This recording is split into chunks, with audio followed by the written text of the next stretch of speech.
Before joining police, I was a journalist for SBS for about 3 years, so I know media plays a vital role in keeping community informed and connected.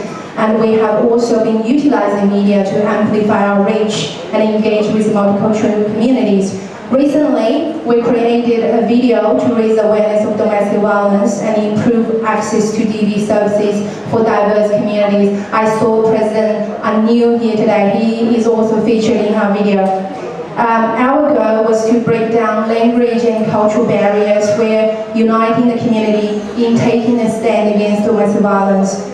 In just 60 days, the video has already gained over 42,000 views, and we are encouraged by this response. We hope to improve and continue our collaboration with Bachan News Australia to help us spread this message and keep the Nepalese community safe. And I'm very pleased to share with everybody here that we have over 10 Nepalese restaurant and business holders that participate in our DB project, which in this project they are happy to display a bilingual sign which says "We stand against domestic violence" at their storefront to help more DV victims. We are very happy with that collaboration. So congratulations again to Father Keda and the entire team for reaching this milestone. Your dedication to sharing important stories and strengthening community ties is truly commendable. I look forward to working together and seeing Bachan News Australia grow even further. Well, my question is, while dealing with the domestic violence, how do you consider the influence of upbringing, cultural awareness? Because it seems like I normally get to hear how the people working in domestic violence sector define domestic violence in Australia could be different in case of Nepalese society, the way Nepalese people grow up. So how do you consider the cultural awareness while you deal with the domestic violence? Is it important to address the upbringing environment of the victim or the perpetrator? Thank you so much for the question. I think it's a very important question. So my job in the community liaison officer, a very important part of my role is education. I understand culturally domestic violence might be defined differently in your home country. In Australia, any type of violence behavior is not tolerated. So I guess education is the key, right? We need people, newcomers, new arrivals, new migrants, or international students, regardless of their visa type, they need to understand the definition of domestic violence here in Australia. If they don't know, then they will get in trouble. So the first thing we do is education. We work with Father Kedal because he got a community group at the church just across our station. We want them. We were hoping to get invited to their church and talk about what is domestic violence. And we also work with President Anil. We want to raise more awareness of domestic violence. But I guess the first key is education. Secondly, I guess definitely I agree with you that when police deal with domestic violence matters, they need to use a culturally sensitive approach. They need to understand that people come from a different country, they understand the issue differently. We need to be sympathetic and understanding, right? So I guess how we address that, now in Auburn Police Command, we are very lucky we have a Nepalese police officer. I don't know whether you know him. His name is Buddha. So if the Nepalese community come to Auburn Police Command to report DV incident, we will try our best to have the Nepalese speaking officer to assist. First of all, there's no language barrier. Secondly, he understands the culture. He can explain the difference better with the victims. And he can be more sympathetic and understanding. That's how we want to address this.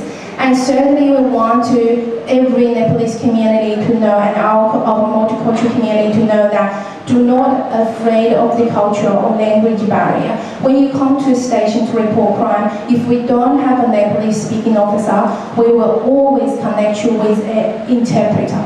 Don't when it comes to DV matter, please, I understand maybe we can all speak English, but when it comes to DV, it is a serious matter. A lot of the legal terms you may not fully understand. So please utilize the interpreter. Use their service to fully understand every legal term, so to make sure that yourself won't get into any trouble.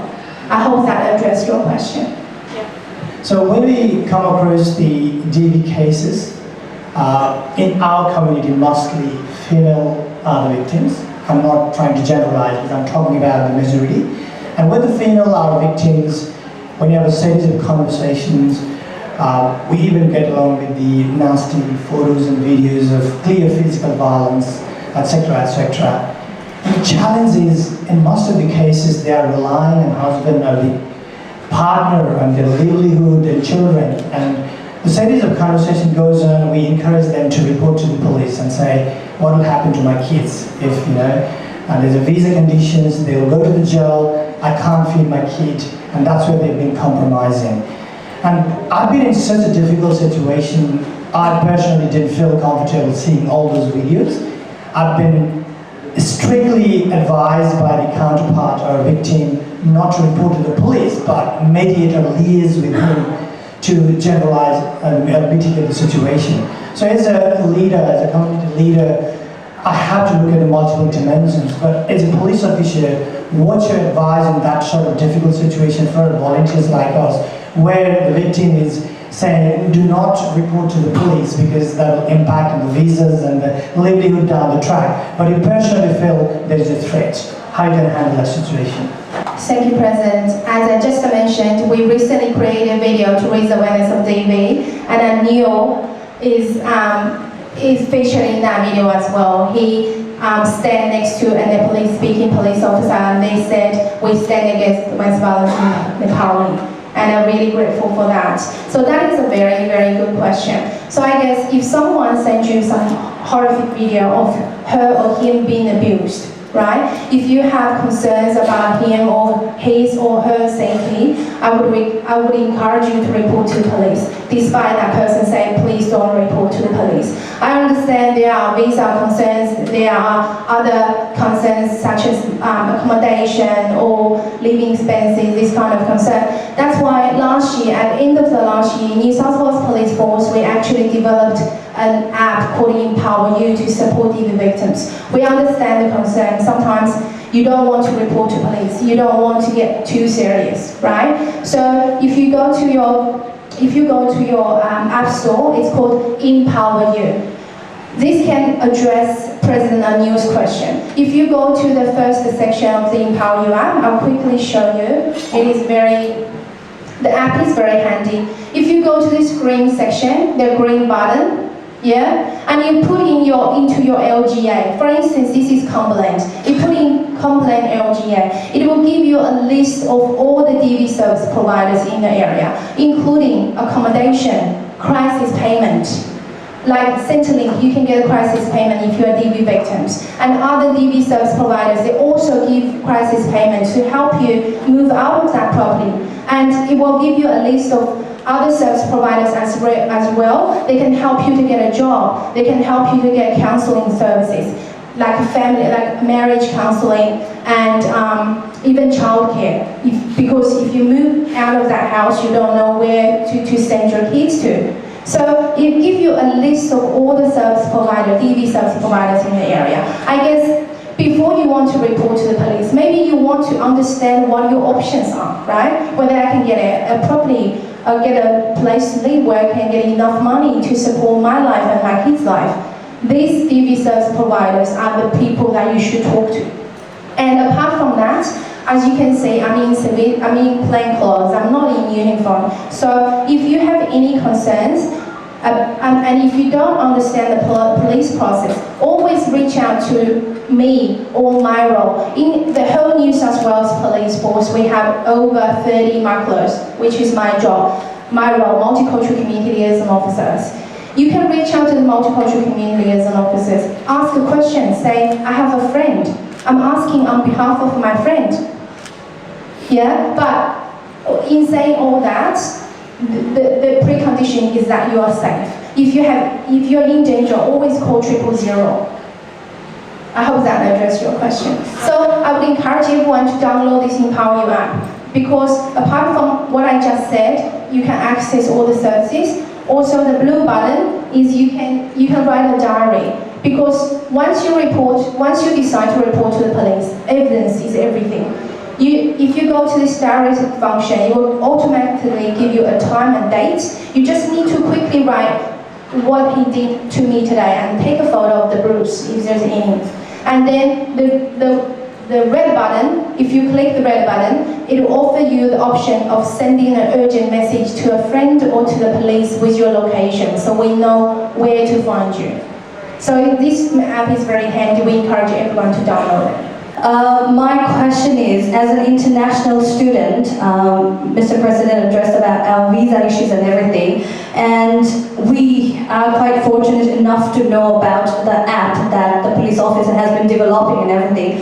But how does the police, or how are they working to address or bring it much more near to other students, other international people as well, so that they could know about the app as well? Because before this, I did not know about this, and I have been working with the domestic abuse community as well, and I think it's quite fortunate that we do have this app as well. But how is the police force working to address more about this situation, and how are they working to bring it much more nearer to more international students? Thank you so much. I really appreciate that you raised that question. The reason is because recently, about 60 days ago, we launched a project to raise the awareness of domestic violence and also this app in the multicultural communities. And the DV video we created is part of that project. So basically this project, we work with all the community stakeholders, including places of worship, shopping centres, individual business, government-facing agencies, Centrelink, to display a bilingual sign which says we stand against domestic violence in 2 languages, in English and another language. For instance, if the sign is placed outside a Nepalese restaurant, it's going to say ABC restaurant, we stand against domestic violence in Nepali and in English. And in between these 2 lines, there are 2 QR codes, which are the Empower You app's QR code. We encourage people to scan the photo and to take a photo and go back home if they need any assistance to scan the QR code from there. And also, apart from that, we actually have reached out to a few consulates in Sydney, including the Korean consulate and Chinese consulate. Because we know DV is a serious matter among international students. So the Korean consulate and Chinese consulate, they will display this bilingual sign at their customer area. So when the international student comes to renew their visa or renew their passport, they will be able to see the sign. And today, with the honor to have Her Excellency Ambassador here, we were hoping that the Nepalese embassy or the consulate can work with us as well on this project by displaying a bilingual sign in the customer area, so when international students come into embassy or consulate to renew their passport, they can see the sign and download the app from there.